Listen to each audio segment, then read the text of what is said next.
The telegram had said she would arrive on the 20th. But when Emmeline Wallace stepped onto the dusty platform of Leadville, Colorado on the 13th of June, 1878, the only soul waiting was a stray dog scratching behind its ear. She set down her worn leather case and adjusted the hat that had tilted during the long train ride from Boston, her green eyes scanning the sparse crowd for any sign of recognition. The altitude made her head swim slightly, and the afternoon sun beat down with an intensity she had not expected this far north. Leadville sprawled before her in a peculiar mix of hastily constructed buildings and permanent structures, the silver boom having transformed what had been a quiet mining camp into something approaching civilization in just a few short years. "Excuse me," she called to a man passing by with a pickaxe slung over his shoulder.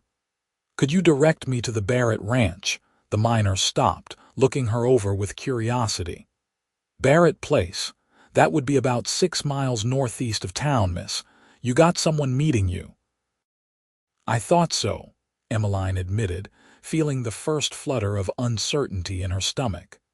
"I am meant to be the new schoolteacher." "Ah, well, the school does not start up for another few weeks yet. You might try the hotel yonder." He gestured toward a 2-story building with a painted sign proclaiming it the Rocky Mountain Hotel. "Or you could hire a wagon at the livery to take you out to the ranch, though that will cost you a fair penny." Emmeline thanked him and retrieved her case, making her way across the muddy street toward the hotel. She had spent nearly every cent she possessed on the train ticket west, leaving Boston and its suffocating expectations behind. The position as schoolteacher in Leadville had seemed like Providence itself when she had seen the advertisement, and the fact that room and board were included at the Barrett Ranch had sealed her decision. But she had not counted on arriving early, and she certainly had not counted on being alone. The hotel keeper, a round woman with kind eyes, quoted her a price that made Emmeline blanch. "I am afraid I cannot manage that," she said quietly. "Perhaps just for tonight." "You are the new teacher?" the woman asked, and when Emmeline nodded, her expression softened. "Well now, that is different. We have been waiting for months to get a proper teacher here. My boy needs learning something fierce. Tell you what, you can have the small room in back for half price, and we will call it an investment in education." Gratitude washed through Emmeline. "Thank you, truly. Name is Dorothy Raid. You go on up and rest yourself. You look about done in from that journey." The room was simple but clean, and Emmeline sank onto the narrow bed with relief. Through the thin walls, she could hear the sounds of Leadville coming alive for the evening, rough voices and piano music, drifting up from the saloons that seemed to occupy every third building. She thought of her mother's face when she had announced her intention to leave, the shock and disapproval that had hardened into cold silence. Her father had been more understanding, pressing a small sum into her hands when her mother was not looking, but even he had questioned whether a young woman of 22 had any business traveling alone to the wild territories. Yet here she was, and there was no going back now. The next morning, Emmeline rose early and made her way to the livery stable. A weathered man was mucking out stalls, and he straightened when he saw her approach. "Help you, miss? I need transport to the Barrett Ranch. How much would that cost?" He named a figure that was still more than she could comfortably afford. Seeing her hesitation, he added, "Could let you hire a horse for less if you know how to ride." "I do," Emmeline said, though it had been years since she had been on horseback. "How much less?" They settled on a price, and soon Emmeline found herself atop a placid mare named Bess, her case tied securely behind the saddle. The stable man had given her directions, warning her to stay on the main trail and to watch for wildlife. "Bears sometimes come down from the higher elevations this time of year," he said casually, as if this were no more concerning than rain. The ride took her through terrain unlike anything she had seen in Boston. Pine forests gave way to open meadows dotted with wildflowers, and in the distance, snow-capped peaks thrust toward an impossibly blue sky. The air was thinner here, making her breathe harder, but it was so clean and clear that she felt almost intoxicated by it. She passed a few other travelers on the road, most of them miners heading toward town, and they tipped their hats to her with varying degrees of politeness. After what seemed like much longer than 6 miles, Emmeline spotted a wooden sign that read Barrett Ranch nailed to a fence post. She turned best down a narrower track that wound between stands of aspen trees, their leaves whispering in the mountain breeze. The ranch house came into view suddenly, a substantial log structure with a wide porch and stone chimney. There were several outbuildings scattered around it, including a large barn and what looked like a bunkhouse. As Emmeline approached, a dog began barking, and a moment later a woman emerged from the house, shading her eyes against the sun. She was perhaps in her early 50s with graying blonde hair pulled back in a practical bun. "Can I help you?" the woman called. Emmeline dismounted, her legs unsteady after the long ride. "Mrs. Barrett, I am Emmeline Wallace, the new schoolteacher." The woman's face registered surprise. "Miss Wallace, but you are not meant to arrive until next week. We received your telegram." "I know, and I apologize for the confusion. There was an earlier train, and I thought it would give me time to settle in before beginning my duties. I hope this does not cause too much inconvenience, Mrs. Barrett came down the porch steps, her expression warming. No, it is just unexpected. Come in, dear. You must be exhausted. I am Sarah Barrett, and you are most welcome here, early or not." She took Emmeline's arm and led her toward the house while calling back toward the barn. "William, we have a visitor. Come see to this horse." A tall figure emerged from the shadows of the barn, and even at a distance, Emmeline could see he was young and broad-shouldered. He approached with an easy, rolling gait that spoke of countless hours in the saddle, and as he drew closer, she found herself looking into the bluest eyes she had ever seen. They were the color of the Colorado sky, set in a sun-bronzed face with strong features and a firm jaw. His dark hair was slightly too long, curling at his collar, and he wore work clothes that had seen better days. "This is my son, William," Sarah said. "William, this is Miss Wallace, the schoolteacher. She has arrived earlier than expected." William removed his hat, revealing more of that unruly dark hair. "Madam," he said, his voice a low rumble. For a moment, something flickered in those blue eyes, an emotion Emmeline could not quite identify, before his expression shuddered into polite neutrality. "Pleased to meet you, Mr. Barrett," Emmeline said, extending her hand. He looked at it for a moment before taking it briefly in his own calloused grip. "Just William is fine. I will see to your horse." He turned away before she could respond, leading Bess toward the barn with what seemed like unnecessary haste. Sarah clucked her tongue. "Do not mind him. He has the social graces of a fence post sometimes. Come inside and have some coffee. You must tell me about your journey." The inside of the ranch house was cozy and well kept, with colorful rugs on the polished wood floors and curtains at the windows. Sarah settled Emmeline at a large kitchen table and bustled about preparing coffee and setting out fresh bread and butter. As they talked, Emmeline learned that Sarah had been widowed 3 years earlier when her husband Thomas had died in a mining accident. William, their only child, had taken over running the ranch, which primarily raised cattle with some horses on the side. "We are not wealthy, but we do well enough," Sarah said. "When the town asked for volunteers to house the new teacher, I thought it would be nice to have another woman around. William works from dawn to dusk most days, and I confess I get lonely." "I am grateful for your hospitality," Emmeline said sincerely. "I promise to help however I can around the house." "We will find our rhythm," Sarah assured her. "Now, let me show you your room." The room was small but charming, with a window that looked out over the mountains. There was a narrow bed with a colorful quilt, a chest of drawers, and a washstand. Emmeline's case had already been brought up, and she realized William must have carried it in while they were talking. "I will let you rest and unpack," Sarah said. "Supper will be at 6. William usually comes in hungry as a bear, but he is quiet at meals. Just ignore his moods." After Sarah left, Emmeline sat on the bed and tried to process everything that had happened. She had expected to arrive to a prepared welcome with everything arranged and settled.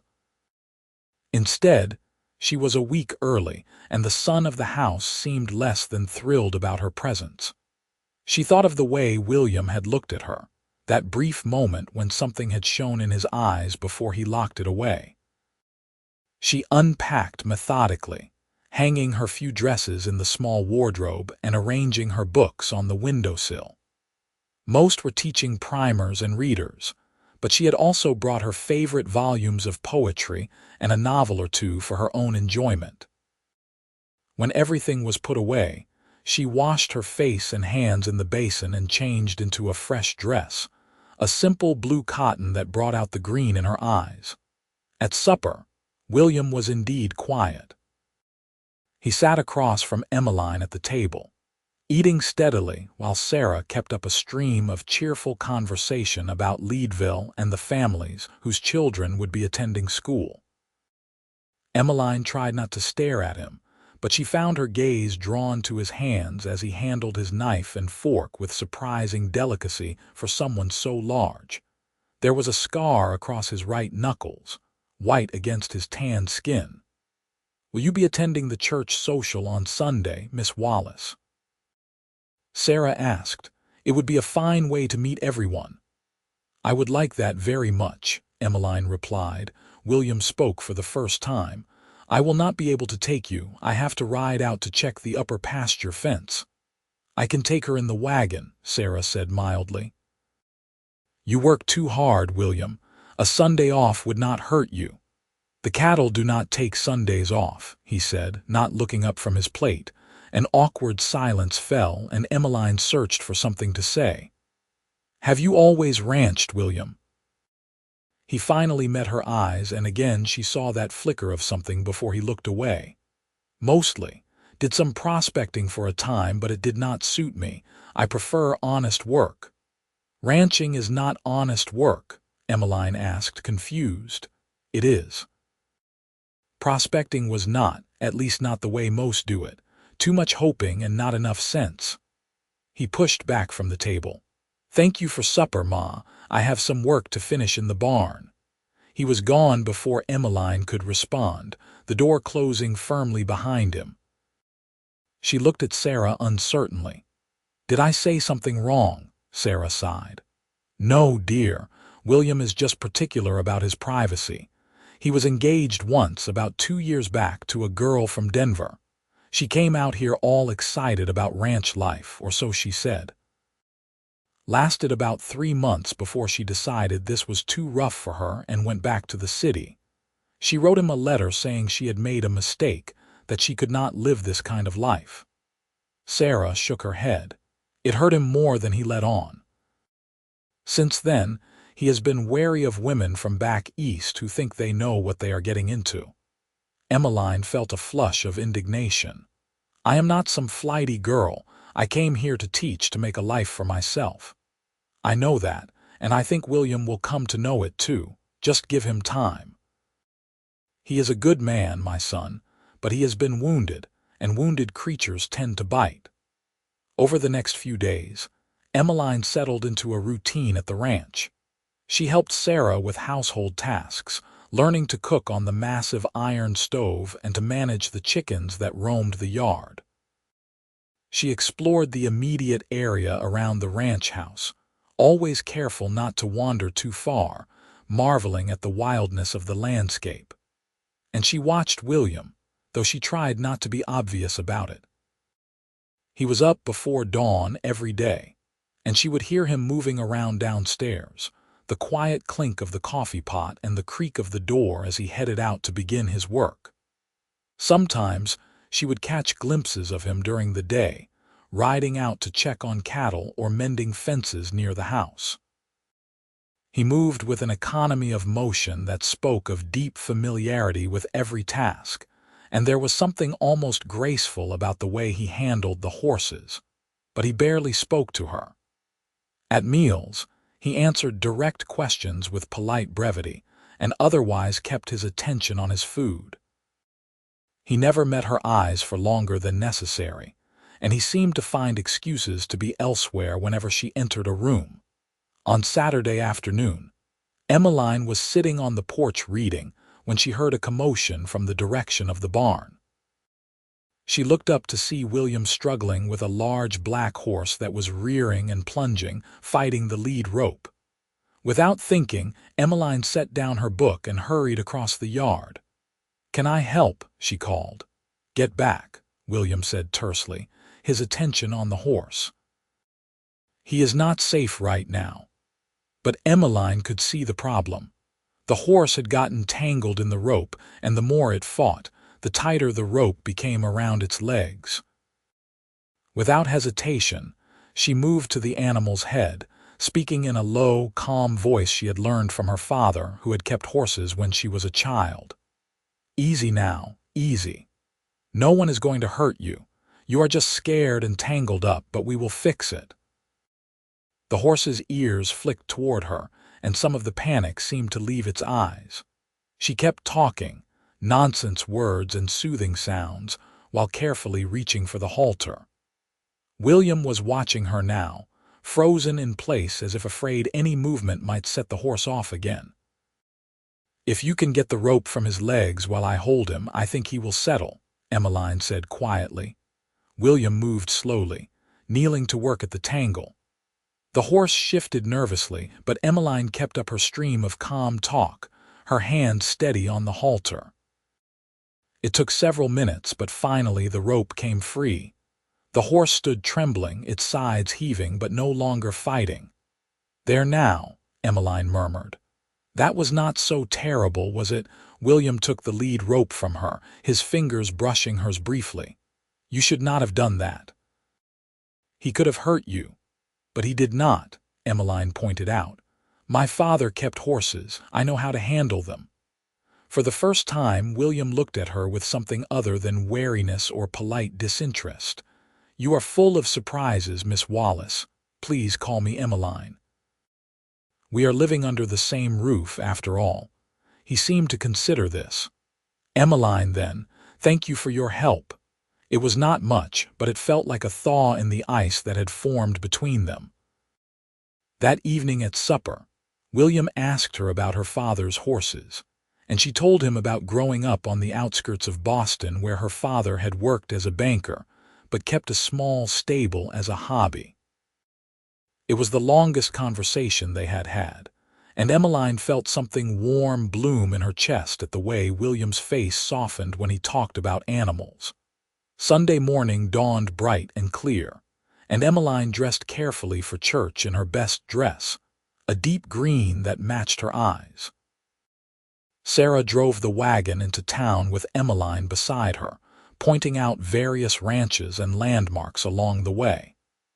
Leadville seemed even busier than it had been during the week, with people crowding the streets despite it being the Lord's Day.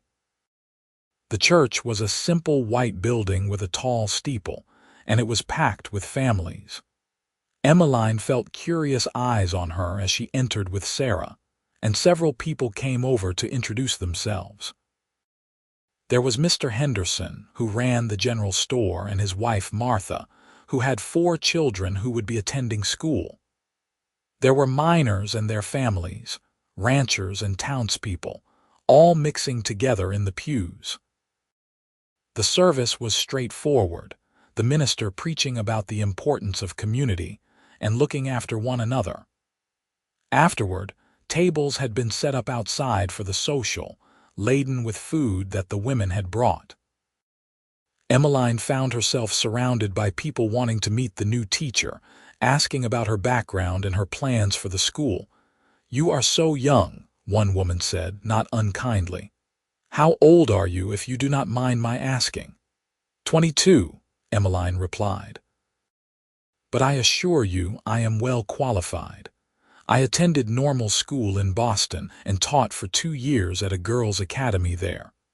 "What brings you all the way out to Colorado?" another woman asked.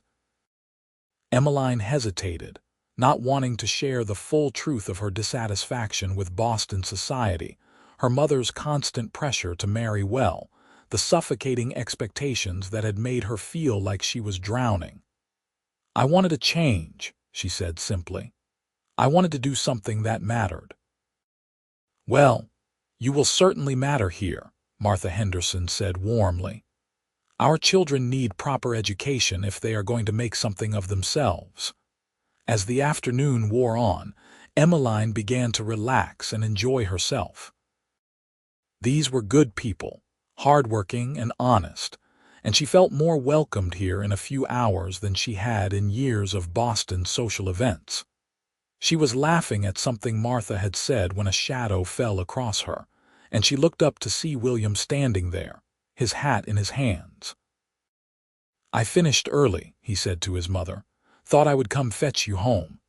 Sarah's eyes sparkled with what looked suspiciously like matchmaking glee. "How thoughtful! Emmeline, why do you not ride back with William? I am going to stay and help clean up here." "Oh, I can help too," Emmeline started to say, but Sarah waved her off. "Nonsense. You have been working hard all week settling in. Go enjoy the ride home," which was how Emmeline found herself sitting beside William on the wagon seat as he guided the horses out of town. They rode in silence for a while, the only sounds the creak of the wagon and the clip-clop of hooves on the packed earth road. Emmeline was acutely aware of William's presence beside her, the warmth of his body in the space between them, the competent way his hands held the reins. "You made quite an impression," William said finally. "Half the town is talking about the new teacher. I hope that is a good thing." "It is. They have been waiting for someone like you." He paused, seeming to choose his words carefully. "Someone who will stay." Emmeline turned to look at him, but he kept his eyes on the road ahead. "I intend to stay," she said firmly. "I did not come all this way to turn around and run home at the first difficulty. Things get hard out here. Winters are brutal. The altitude takes getting used to. It is not like Boston." "I know that. Do you?" Now he did look at her, and the intensity in his blue eyes made her breath catch. "Do you really know what you signed up for?" "No," Emmeline admitted honestly. "I do not know what every day will bring or what challenges I will face. But I am not afraid of hard work, and I am not afraid of the unknown. What I was afraid of was spending the rest of my life doing exactly what was expected of me, marrying some suitable man and having suitable children and being suitable until I forgot what it felt like to want anything more." Something in William's expression shifted, softened. "What do you want, Emmeline Wallace?" The question felt weighted with more than casual curiosity. Emmeline considered it carefully before answering. "I want to matter. I want to teach children who are hungry to learn. I want to wake up in the morning and feel like the day ahead is mine to shape, not already formed by other people's expectations. I want to know that I was brave enough to choose my own path." She met his eyes steadily. "What do you want, William Barrett?"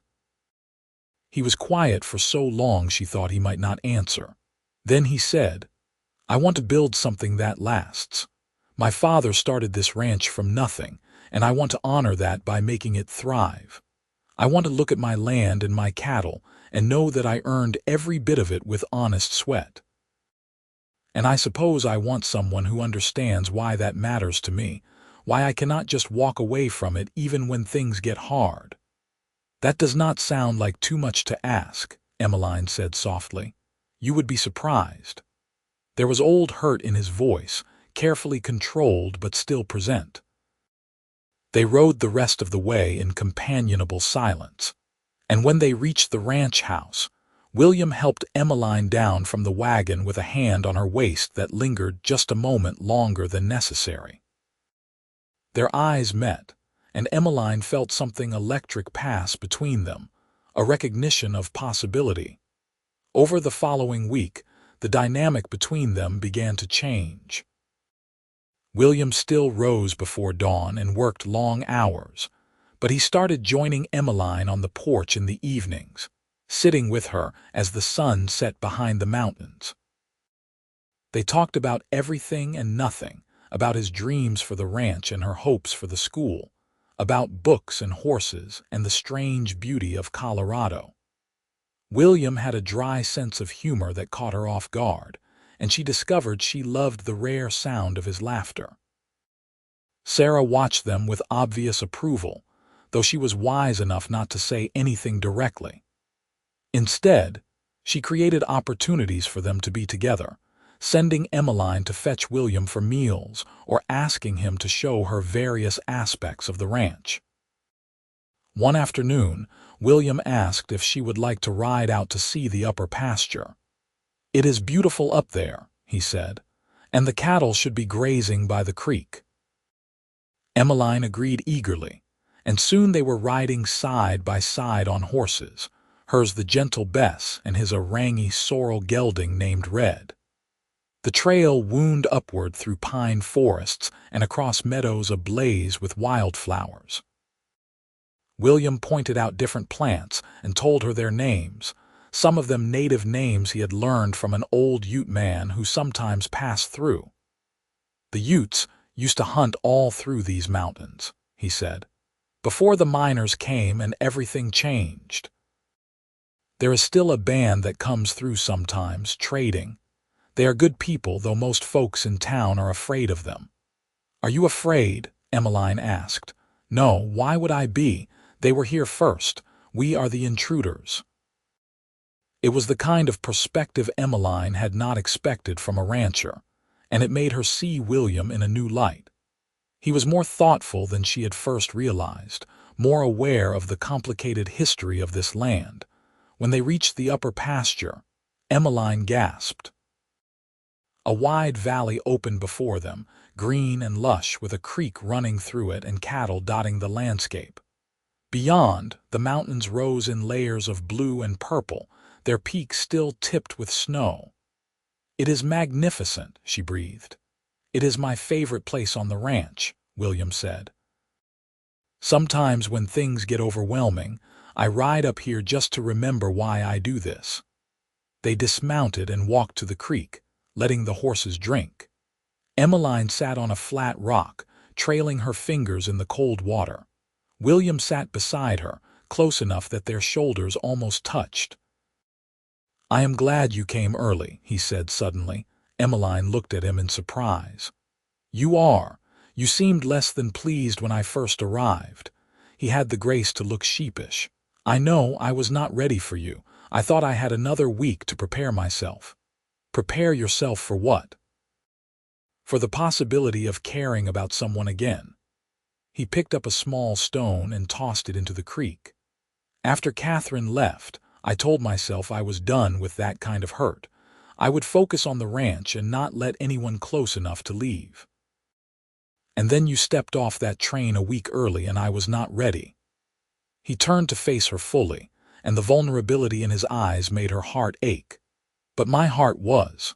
The moment I saw you standing in the yard, looking tired and determined and beautiful, my heart knew, and that terrified me." Emmeline found it hard to breathe. "William, I know it is too soon," he said quickly. "I know you just got here and you barely know me, but I need you to know that what I feel for you is not just attraction or loneliness. It is something deeper, something I have never felt before, not even with Catherine. You make me want to be better than I am, braver than I have been." "You are already brave," Emmeline said, reaching for his hand. "It takes courage to be honest about your feelings. And for what it is worth, I feel it too. This pull between us. I have tried to tell myself it is just the newness of everything, the excitement of being in a new place. But I know it is more than that. William lifted her hand to his lips, pressing a kiss to her knuckles that sent warmth flooding through her.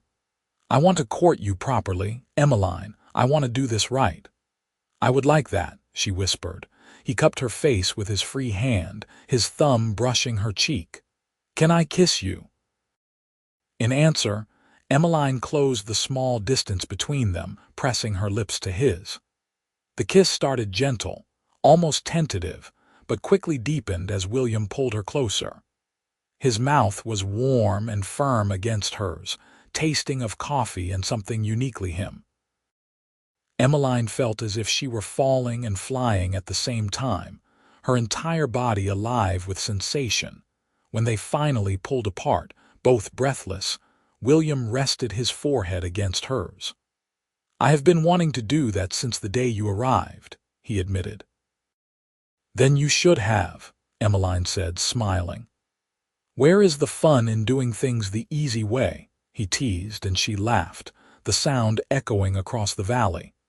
They spent another hour at the upper pasture, talking and stealing kisses, before reluctantly heading back to the ranch house.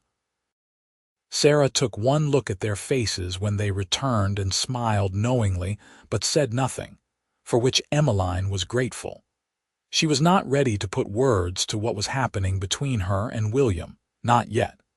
It felt too new and precious, like a flame that needed protecting from strong winds. That night, lying in her narrow bed, Emmeline thought about the strange path that had brought her here. If she had arrived when she was supposed to, would things have unfolded differently? Would William have had time to build up his defenses, to prepare himself to keep her at arm's length? Perhaps arriving early had been a blessing, catching him off guard before he could hide his heart away. The next morning was Monday, and Emmeline walked into town to see the schoolhouse for the first time. It was a small building on the edge of Leadville, one room with windows on two sides and a wood stove in the corner. Inside, there were rows of benches and desks of varying sizes, a large desk at the front for the teacher, and a blackboard on the wall. It was simple but adequate, and Emmeline felt a thrill of anticipation as she imagined it filled with students. She spent the day cleaning and organizing, taking stock of the supplies that had been left by the previous teacher. There were primers and readers, slates and chalk, maps and a globe that was pleasingly up to date. She was arranging books by level of difficulty when the door opened and William stepped inside. I thought you might like some help, he said, taking off his hat. I did not expect you to come, Emmeline said, pleased nonetheless. I wanted to see where you would be spending your days. He looked around the room, his expression thoughtful. It is smaller than I expected. It is perfect, Emmeline said firmly. A good teacher does not need a palace, just willing students and adequate materials. They worked together companionably, William reaching the high shelves that Emmeline could not manage and helping her move the heavier furniture into better arrangements. By late afternoon, the schoolhouse looked welcoming and ready for students. Thank you for your help, Emmeline said as they prepared to leave. It was my pleasure. William locked the door behind them and offered her his arm. Walk with me. They strolled through Leadville, William pointing out various establishments and telling her stories about the town's rapid growth. The silver strikes had brought thousands of people flooding in, transforming Leadville from a quiet camp to a bustling city almost overnight. It had a rough edge, to be sure, with saloons and gambling halls operating around the clock, but there were also churches and schools, shops and theaters. It was a place of contrasts and contradictions, and Emmeline found herself charmed by its raw energy. As they walked, people greeted William with respect and nodded politely to Emmeline. She noticed several women watching them with speculation, whispering behind their hands, and she realized that news of the rancher and the schoolteacher walking together would likely spread through town by supper time. "Does it bother you?" she asked. "The gossip?" "Let them talk," William said with a shrug. "I know what I want, and I am not ashamed of it." His certainty warmed her, and she squeezed his arm affectionately. They stopped at the general store so Emmeline could purchase a few supplies she needed for the school, and Mr. Henderson greeted them with a knowing smile. "Good to see you, William. Miss Wallace, I hear the school is shaping up nicely." "It is," Emmeline confirmed. "I am very much looking forward to beginning classes." "Our children will be lucky to have you," Mr. Henderson said. He rang up her purchases and wrapped them carefully. "William, your mother was in earlier. She mentioned you might be needing some new tools." As the men talked about hardware, Martha Henderson appeared from the back room. "Miss Wallace, might I have a word?" Emmeline followed her to a quieter corner of the store. Martha looked at her seriously. "I hope you will not think me forward, but I wanted to ask your intentions regarding William Barrett." Emmeline blinked in surprise. "My intentions?" "He is a good man who has been hurt before," Martha said bluntly.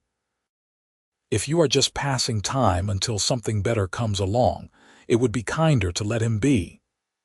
"I am not passing time," Emmeline said, keeping her voice level despite her indignation. "I care for William very much, and I have every intention of building a life here in Leadville." Martha's expression softened. "I am glad to hear it. Sarah is a dear friend, and I would hate to see her boy hurt again, but I can see you mean what you say. Forgive an old woman for being protective." "There is nothing to forgive," Emmeline assured her. "I appreciate that William has people who care about him." When they left the store, William carried her packages and asked what Martha had wanted. Emmeline hesitated, then decided honesty was best. "She wanted to make sure I was not going to break your heart."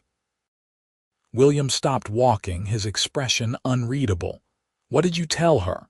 "That I have no intention of hurting you, that I plan to stay in Leadville and build a life here." She looked up at him. "Was that presumptuous of me?" "No," William said softly. "It was perfect." He leaned down and kissed her there on the main street of Leadville, not caring who saw. When he pulled back, he was smiling. "You are perfect." The days leading up to the start of school passed in a pleasant blur. Emmeline finalized her lesson plans and prepared materials for her students.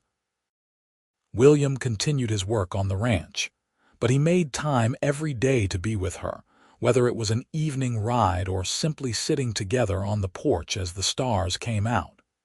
They talked about their pasts, sharing stories and secrets. Emmeline told him about her overbearing mother and her gentle father, about the pressures of Boston society and her relief at escaping it. William shared memories of his father, of growing up on the ranch, of his brief and painful engagement. "Catherine was beautiful," he said one evening. "Charming and educated. On paper, she was everything I thought I wanted, but she did not love the ranch, not really. She loved the idea of it, the romance of being a rancher's wife. When she realized it meant hard work and isolation, long winters and constant challenges, she could not handle it." "I am not Catherine," Emmeline said firmly. "I know. You are so much more." He pulled her close, wrapping his arm around her shoulders. "You actually want to understand this life. You ask questions and listen to the answers. You help with the work instead of complaining about it. You belong here in a way she never did." Emmeline rested her head on his shoulder, content. "I feel like I belong here. For the first time in my life, I feel like I am exactly where I am supposed to be." The night before school started, Emmeline was too nervous to sleep. She went through her lesson plans again and again, wanting everything to be perfect. Finally, she gave up on sleep and went downstairs to make some tea. She was surprised to find William sitting at the kitchen table, a lantern burning low beside him. "Could not sleep either?" he asked. "Too nervous," Emmeline admitted. What if the children do not like me? What if I cannot control the classroom? What if I am not good enough? William stood and crossed to her, taking her hands in his. You are going to be wonderful. Those children are lucky to have you, and they will know it. Just be yourself, Emmeline. That is more than enough. She kissed him gratefully, drawing strength from his certainty. What are you doing up? Thinking about the future, he said. About what I want my life to look like. He hesitated, then seemed to come to a decision. Emmeline, I know we have not known each other long, just over 2 weeks, in fact, but I have never been more sure of anything in my life than I am sure about you, about us. Emmeline's heart began to race. William, I am not asking anything of you tonight, he said quickly. I just need you to know that I am serious about this, about you. I am thinking long-term, Emmeline. Marriage and partnership and building a life together. And if that frightens you or if it is too much too soon, I understand. But I will not hide how I feel. It does not frighten me, Emmeline said, her voice steady despite the emotion welling in her chest. It feels right. We feel right. I am thinking long-term too, William. I want everything you want. He kissed her then with a passion that stole her breath, his hands tangling in her hair as he pulled her close. When they finally broke apart, both of them were breathing hard. I should let you get some rest, William said reluctantly. Big day tomorrow. Emmeline nodded, not trusting herself to speak. She watched him climb the stairs to his room, then stood alone in the kitchen for a long moment, her fingers touching her lips where they still tingled from his kiss. She was in love with William Barrett, completely, utterly in love. And the knowledge filled her with joy and terror in equal measure. The first day of school was both exhilarating and exhausting. 23 children ranging in age from 6 to 14 crowded into the schoolhouse, their faces varying from eager to skeptical. Emmeline introduced herself and had each child do the same, learning names and assessing skill levels. There was Samuel Henderson, the oldest boy, who clearly thought himself too mature for school. There were the Mayer twins, Peter and Paul, who whispered to each other constantly in German. There was little Lily Chen, daughter of the town's laundry owner, who spoke perfect English but was clearly self-conscious about her heritage.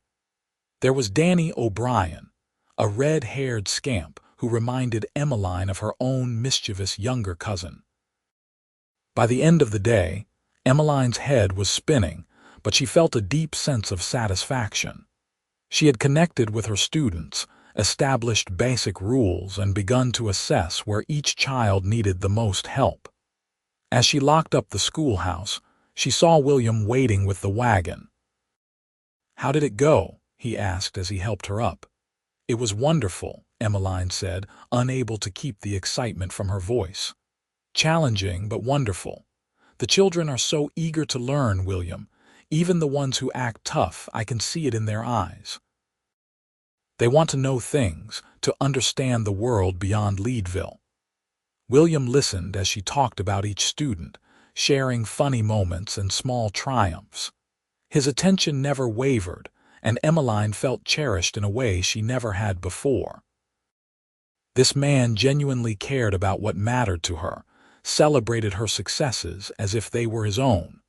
The weeks that followed fell into a comfortable rhythm.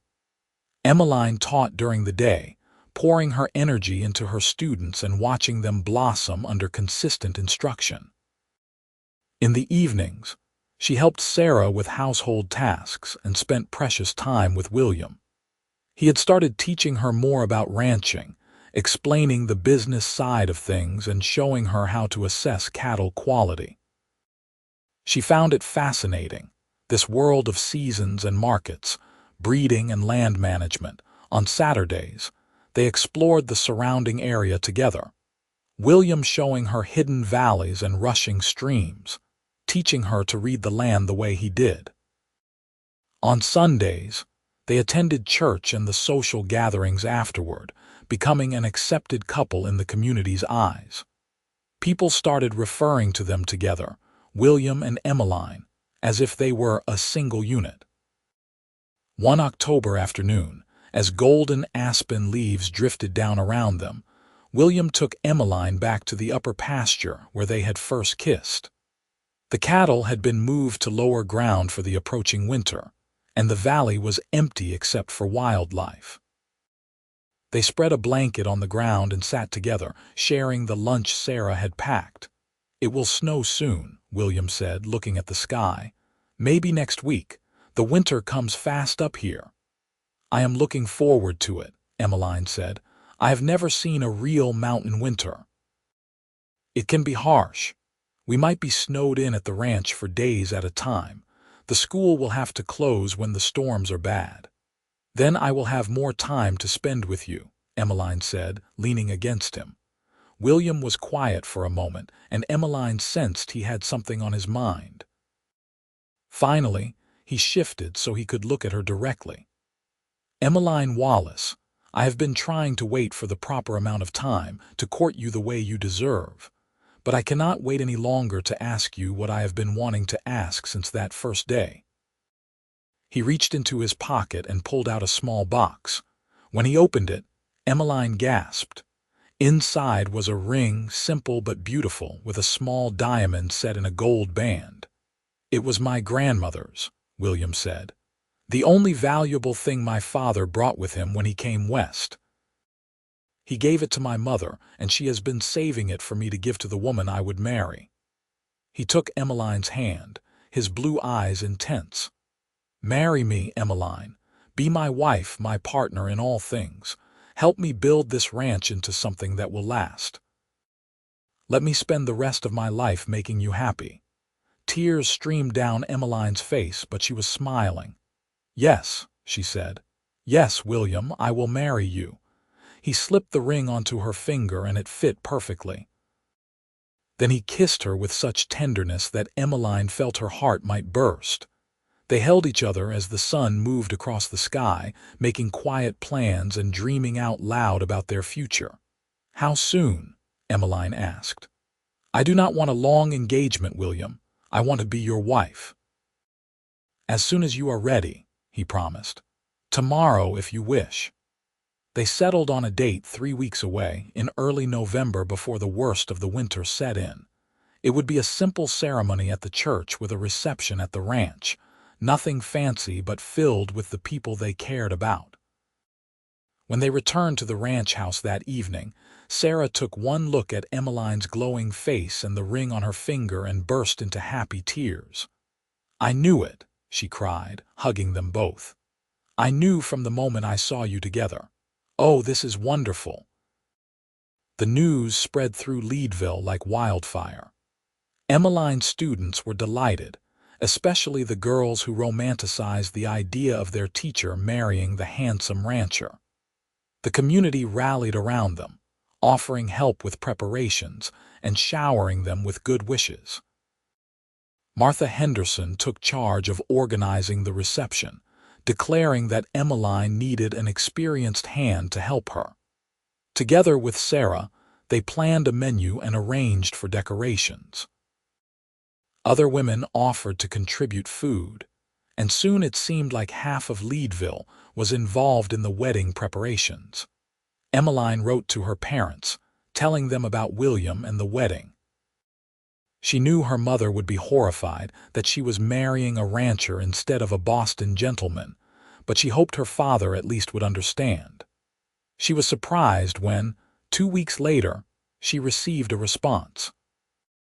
It was from her father, congratulating her and enclosing a generous check to help with wedding expenses and setting up her new home.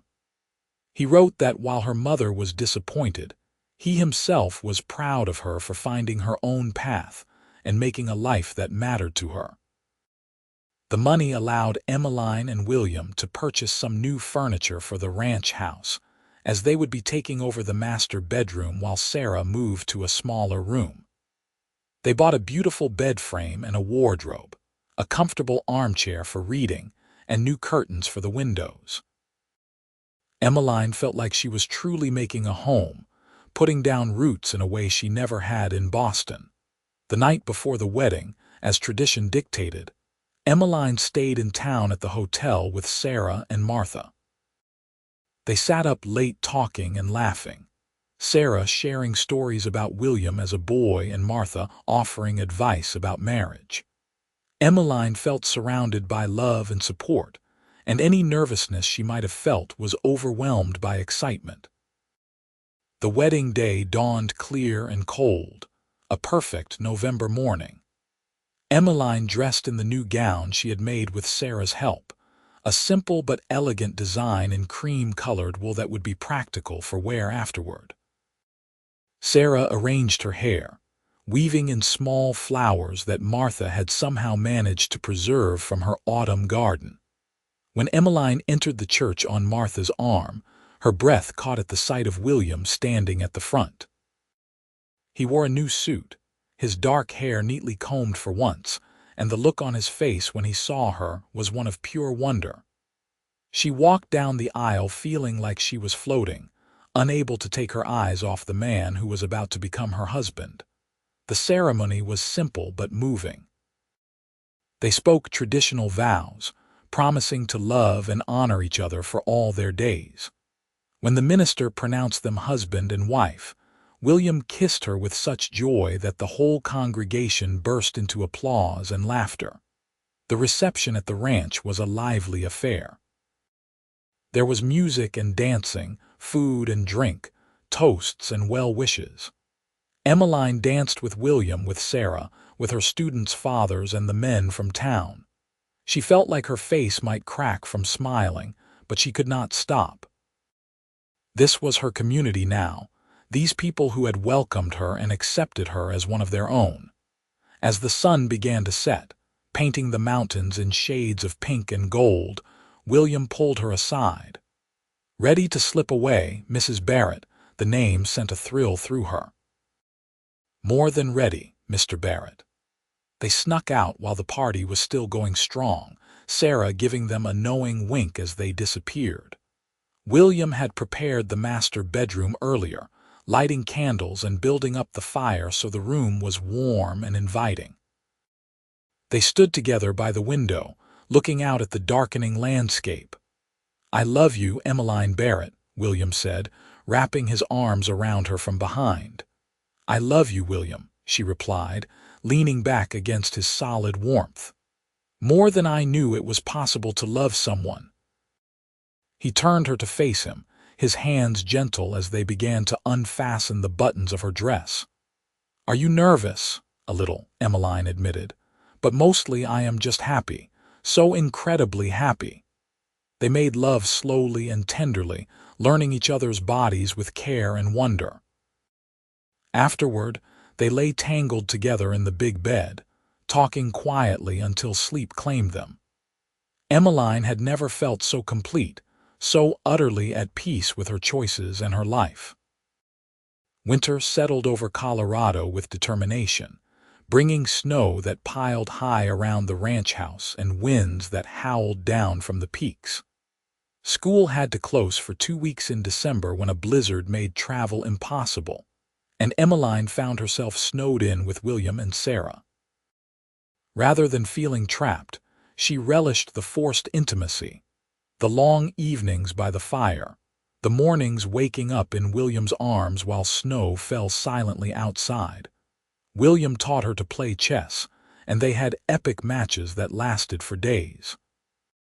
Sarah taught her to knit, and Emmeline made somewhat lopsided mittens for William that he wore with obvious pride.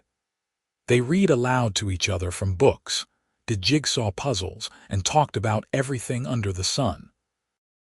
When the weather cleared enough for William to check on the cattle, Emmeline insisted on going with him. Bundled in layers of clothing and riding Bess, who had become her personal mount, she followed him into the white landscape. The world seemed hushed and magical under its blanket of snow, and she understood why William loved this land so fiercely. They found the cattle clustered in a sheltered valley, and William counted them carefully to make sure none had wandered off or fallen victim to predators. Satisfied that all was well, They rode to a small line shack that William maintained for emergencies. He built a fire in the wood stove, and they warmed themselves while eating the lunch they had brought. "You ever regret it?" William asked suddenly. "Leaving Boston and coming here?" "Never," Emmeline said without hesitation. "This is the life I was meant to live, William. I know that more surely every day. Even when you are freezing and covered in snow and miles from civilization. Especially then," she said, kissing him. "Because I am with you, and that makes everything worthwhile." Christmas was simple but joyful. They attended church on Christmas Eve, the little building glowing with candlelight and filled with voices raised in carols. On Christmas morning, they exchanged modest gifts. William gave Emmeline a beautiful saddle custom-made by the town's leather worker, with her initials tooled into it. She gave him a watch that had belonged to her father, who had included it with the check he sent, along with a note saying that a successful rancher needed to keep good time. Sarah cried happy tears over the warm shawl they had bought her and the promise that she would always have a home with them no matter what the future brought. They spent the day cooking together and eating too much, playing games and enjoying each other's company. As winter gave way to spring, Emmeline threw herself back into teaching with renewed energy. Her students had grown over the months, not just in knowledge but in confidence. Samuel Henderson, who had been so resistant at first, was now talking about possibly attending college. The Mayer twins had become fluent enough in English to help translate for new German families arriving in town. Little Lily Chen was top of her class in mathematics, her earlier shyness replaced by quiet pride in her abilities. In March, Emmeline realized she had missed her monthly courses.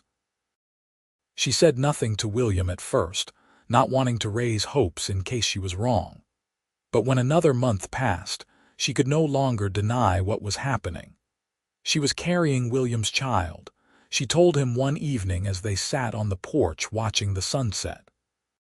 Spring had brought warmth back to the mountains, and everything was turning green again, wildflowers beginning to bloom in the meadows. "William," she said, taking his hand and placing it on her still flat stomach, "we are going to have a baby." He stared at her, his expression cycling through shock, wonder, and pure joy. "A baby, you are sure?" "As sure as I can be without a doctor's confirmation. But yes, I am sure." William let out a whoop of happiness that startled the horses in the nearby corral. He picked Emmeline up and spun her around, then set her down carefully as if she were made of glass. "Sorry, I should not have done that. Are you all right? Do you need to sit down? Should you be working? The school?" Emmeline laughed at his sudden anxiety. "I am fine, William. Women have babies all the time. I can continue teaching for several more months at least." Sarah was overjoyed at the news, immediately beginning to plan and prepare. She pulled out the cradle that William had slept in as a baby, checking it over and declaring it still sound. She began knitting tiny clothes and collecting supplies they would need. As Emmeline's pregnancy progressed, she marveled at the changes in her body and the life growing inside her. William was endlessly attentive, worried about her health and comfort. He insisted she not overdo things, though Emmeline continued teaching and helping around the ranch as much as she was able. In June, exactly 1 year after she had first arrived in Leadville, Emmeline taught her last day of school before taking leave to prepare for the baby. Her students had organized a surprise party for her, presenting her with gifts they had made themselves. There were drawings and poems, a quilt pieced together from fabric scraps, and a rocking chair that the older boys had built under their father's supervision. Emmeline cried happy tears and promised she would return to teaching as soon as she was able after the baby came. Labor began on a warm September evening. Sarah sent one of the ranch hands to fetch the midwife from town while she stayed with Emmeline, helping her through the contractions. William paced anxiously outside the bedroom, wearing a path in the floorboards until Sarah finally told him to make himself useful and boil water. The labor was long and difficult, lasting through the night and into the next day. There were moments when Emmeline thought she could not bear it, when the pain seemed too much to endure. But she thought of William waiting outside, of the child she was bringing into the world, and she found the strength to continue. Finally, as afternoon light slanted through the windows, their son was born. He came into the world with a lusty cry, his face red and his tiny fists waving. The midwife cleaned him and wrapped him in a soft blanket before placing him in Emmeline's arms. "You have a fine, healthy boy," she announced. William was allowed in then, and the look on his face when he saw his son made all the pain worthwhile. He sat carefully on the edge of the bed, one arm around Emmeline and the other reaching to touch the baby's tiny hand. The infant gripped his finger with surprising strength, and William's eyes filled with tears. "He is perfect," William whispered. "You are perfect. Thank you, Emmeline. Thank you for this gift." They named him Thomas after William's father, with James as his middle name for Emmeline's father. Little Thomas Barrett was a healthy, happy baby who rarely cried and seemed content to observe the world with serious blue eyes that were identical to his father's. Emmeline recovered quickly from the birth, and soon she was back to helping around the ranch with Thomas in a sling against her chest. She loved these days of early motherhood, the quiet moments nursing her son, the wonder of watching him grow and change. William was a devoted father, always willing to walk the floor with Thomas when he was fussy or to change diapers without complaint. Sarah doted on her grandson, singing him old lullabies and telling him stories about his grandfather. As Thomas approached his first birthday, Emmeline began making plans to return to teaching part-time. She had missed her students and the intellectual stimulation of the classroom. Sarah offered to watch Thomas during school hours, and Emmeline gratefully accepted. The children welcomed her back with enthusiasm, and Emmeline found she could manage both motherhood and teaching, though it required careful organization and support from both William and Sarah. She taught in the mornings and spent afternoons with Thomas, and the arrangement worked well for everyone. Life fell into a new rhythm, busy but fulfilling. The ranch prospered under William's management, and they were able to make improvements, adding a new barn and expanding their herd. Emmeline's school continued to thrive, and several of her students went on to higher education, something that made her immensely proud. When Thomas was 3, Emmeline discovered she was pregnant again. This time the pregnancy was easier, perhaps because she knew what to expect. Their daughter was born in the spring of 1882, a tiny thing with Emmeline's green eyes and a head full of dark hair. They named her Sarah Grace, after William's mother, and in hope of the grace that had brought Emmeline to Leadville. With 2 children, life became even more hectic. Emmeline reduced her teaching to just 3 days a week, focusing on the older students who needed the most help preparing for their futures. William hired additional help for the ranch, a young man named Charlie who was eager to learn and proved himself a hard worker. The years passed in a blur of growth and change.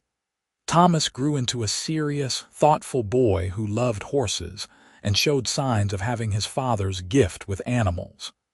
Sarah Grace was her opposite, a bundle of energy and mischief who kept everyone on their toes. They had one more child, another son born in 1885, whom they named Jacob after no one in particular, but simply because they liked the name. Jacob was a happy medium between his siblings, neither as serious as Thomas nor as wild as Sarah Grace.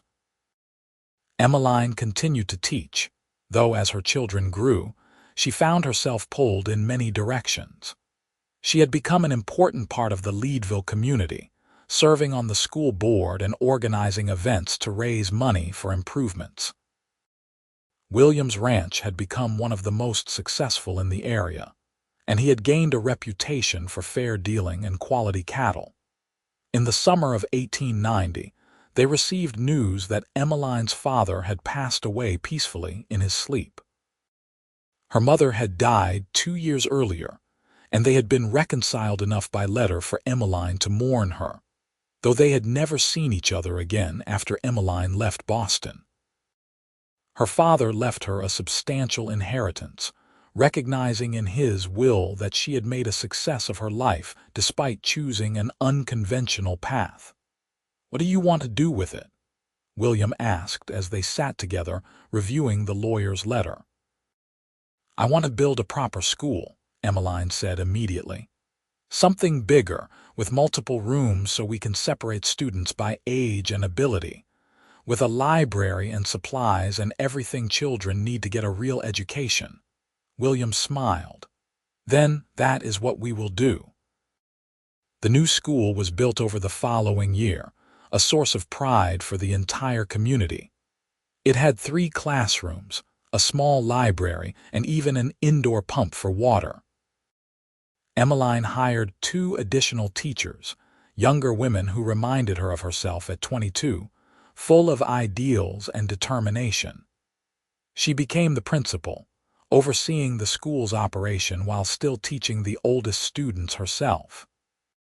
As their children grew into teenagers, Emmeline and William marveled at the people they were becoming. Thomas, at 16, was already talking about taking over the ranch someday, working alongside his father with the same dedication William had shown. Sarah Grace, 14, wanted to be a doctor, an ambition that was highly unusual for a girl but one her parents encouraged. Jacob, at 10, was still finding his way but showed talent for drawing and design. "Can you believe it has been nearly 15 years since you stepped off that train?" William asked one evening as they sat on the porch, watching the sun set behind the mountains.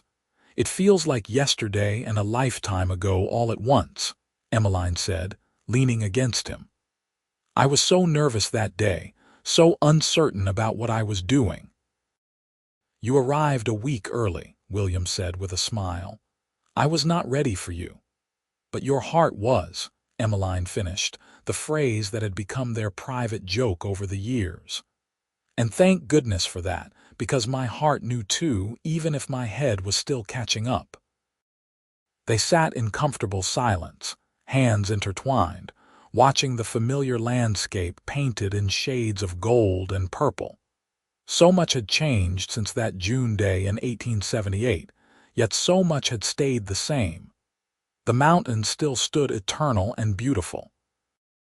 The ranch still required hard work and dedication, and they still loved each other with the same intensity that had sparked between them from the very beginning. "What are you thinking about?" William asked. "How grateful I am," Emmeline said, "for everything. For you, for our children, for this life we have built together. I could have stayed in Boston and married someone suitable and had a comfortable, predictable life. But I would have missed all of this. I would have missed you." William pulled her closer. "I almost let fear keep me from loving you. After Catherine left, I thought I was protecting myself by keeping everyone at a distance. But you walked into my life when I least expected it, and you made me brave again." As the stars began to appear overhead, bright and clear in the mountain air, Emmeline thought about all the moments that had led her here. The decision to answer the advertisement for a teacher, the impulse to take the earlier train, the courage to stay when things were uncertain. Every choice, every risk, had brought her to this moment, to this life, to this man she loved more than she had known it was possible to love. Their children's voices drifted out from the house, Thomas explaining something to Jacob while Sarah Grace laughed at something only she found funny. The sounds of family, of home, of a life well lived. "We should go in," William said eventually. Sarah Grace has been practicing that new piece on the piano all week.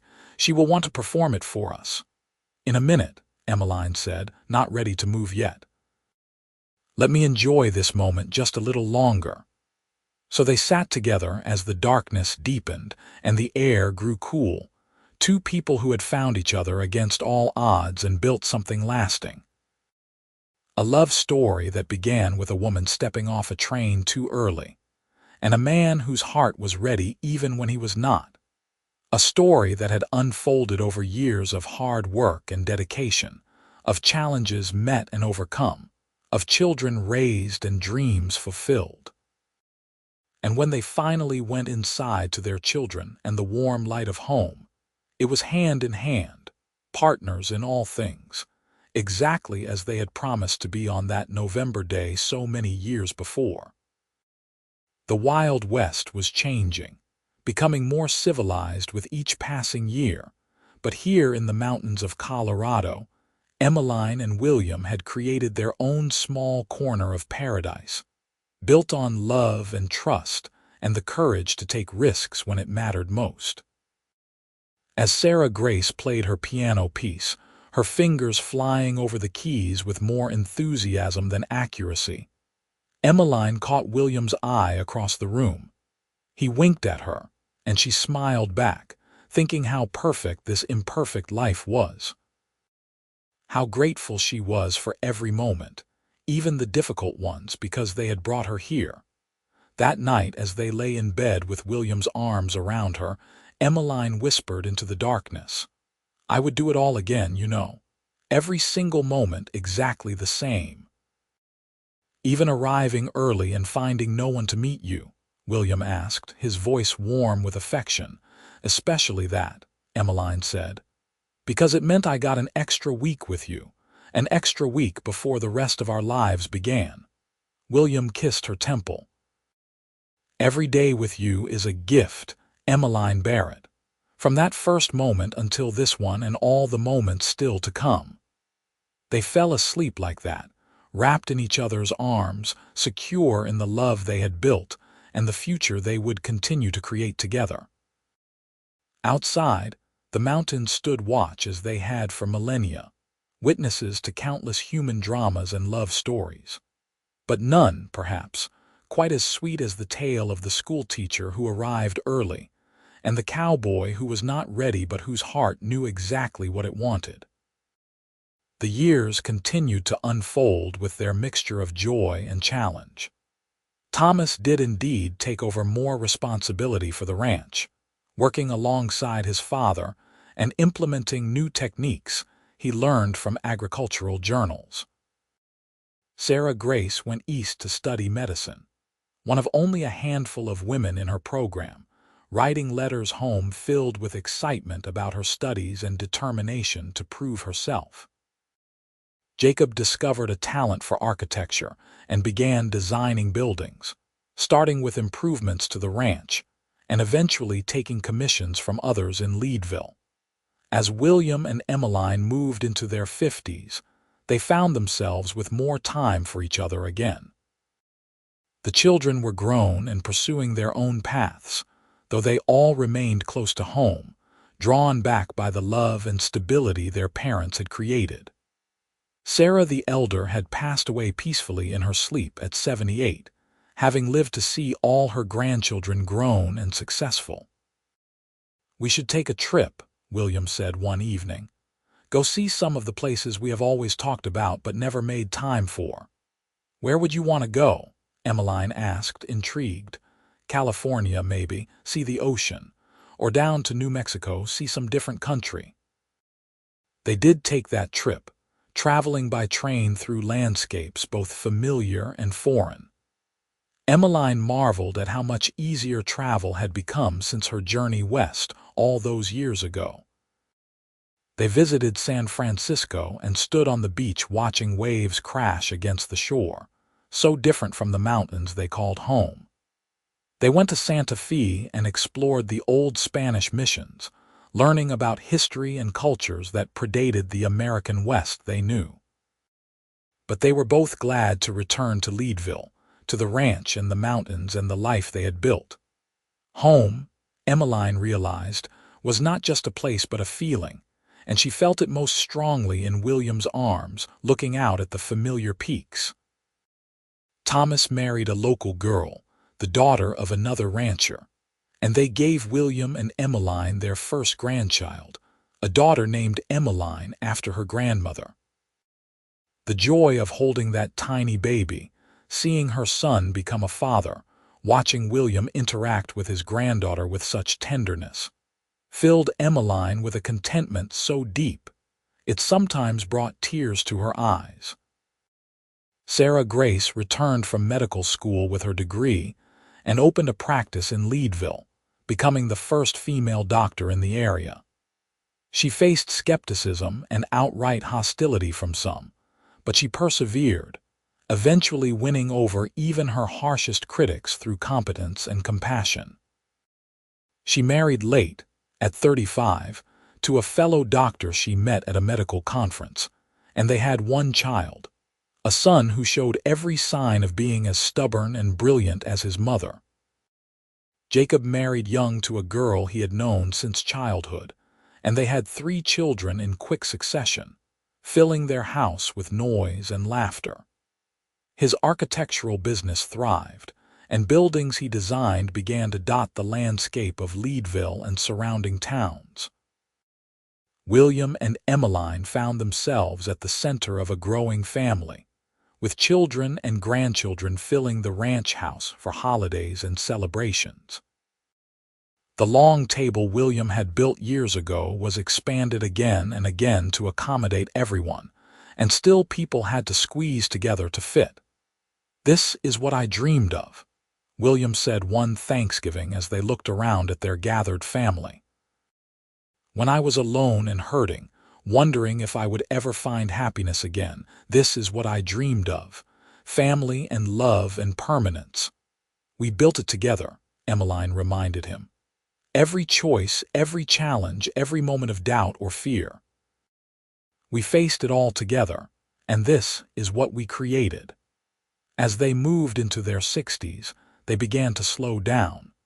William turned over most of the ranch operation to Thomas, though he still rode out most days to check on things and offer advice. Emmeline retired from teaching, though she remained on the school board and mentored young teachers. They spent more time simply being together, taking slow walks around the property, reading to each other, reminiscing about their years together. On a June morning in 1903, exactly 25 years after Emmeline had first arrived in Leadville, William woke her early. "Come with me," he said. "I want to show you something." They rode out to the upper pasture, the place where he had first proposed. The valley was green and lush, wildflowers carpeting the meadow in a riot of color. The mountains beyond were majestic in the morning light, their peaks catching the first rays of the sun. "25 years ago today, you stepped off that train," William said. "Changed my life forever." I wanted to mark the occasion somehow. He had set up a small table with a white cloth, 2 chairs, and a breakfast of coffee and pastries from town. They sat together as the sun rose higher, warming the air, watching the world wake up around them. "You remember what you said when I proposed?" William asked. "I said yes," Emmeline replied with a smile. "Before that, I asked if you ever regretted leaving Boston, and you said never. Do you still feel that way?" Emmeline looked at him, at the face she knew as well as her own, lined now with age but still so dear to her. "More than ever," she said firmly.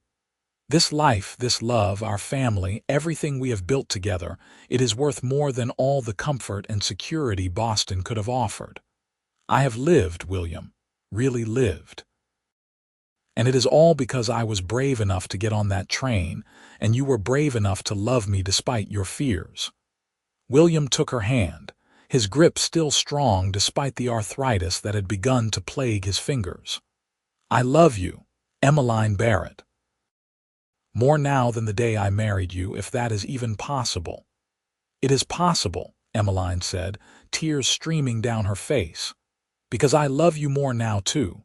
Love grows, deepens, becomes richer with time and shared experience." They sat there until the sun was high overhead, talking about their years together, remembering both the struggles and the triumphs. They talked about their children and grandchildren, about the ranch and the school, about all the ways they had shaped Leadville and been shaped by it in return. When they finally rode back to the ranch house, they found it full of family. The children had conspired to throw them a surprise anniversary party, though their actual anniversary was not for months. But everyone knew the real anniversary was this one, the day Emmeline had arrived and their story had begun. There was food and music, stories and laughter. The grandchildren ran wild through the house and yard, just as William and Emmeline's own children had done. Thomas gave a toast to his parents, speaking of the example they had set of partnership and love. Sarah Grace talked about how her mother's courage in pursuing her dreams had inspired her to pursue medicine. Jacob thanked them for teaching him that success was not measured in money, but in relationships and meaningful work. As the party wound down and people began to leave, Emmeline and William stood on the porch, waving goodbye. When the last wagon had disappeared down the road, they sank into their favorite chairs, exhausted but happy. "That was quite a party," William said. "It was perfect," Emmeline agreed. "Our children did well." "We did well," William corrected. "In raising them, in building this life, in loving each other even when it was not easy." They sat in silence for a while, watching the sun set behind the mountains in a spectacular display of orange and purple. Emmeline thought about all the sunsets she had seen from this porch, thousands of them over the years, and how each one had been unique and beautiful. "I used to wonder what my life would have been like if I had stayed in Boston," Emmeline said softly. "If I had married the man my mother chose for me and lived the life that was expected. But I do not wonder any more, because whatever that life might have been, it would not have been this one. And this one, with all its challenges and surprises, has been exactly right." William reached over and took her hand. "You stepped off that train a week early," he said.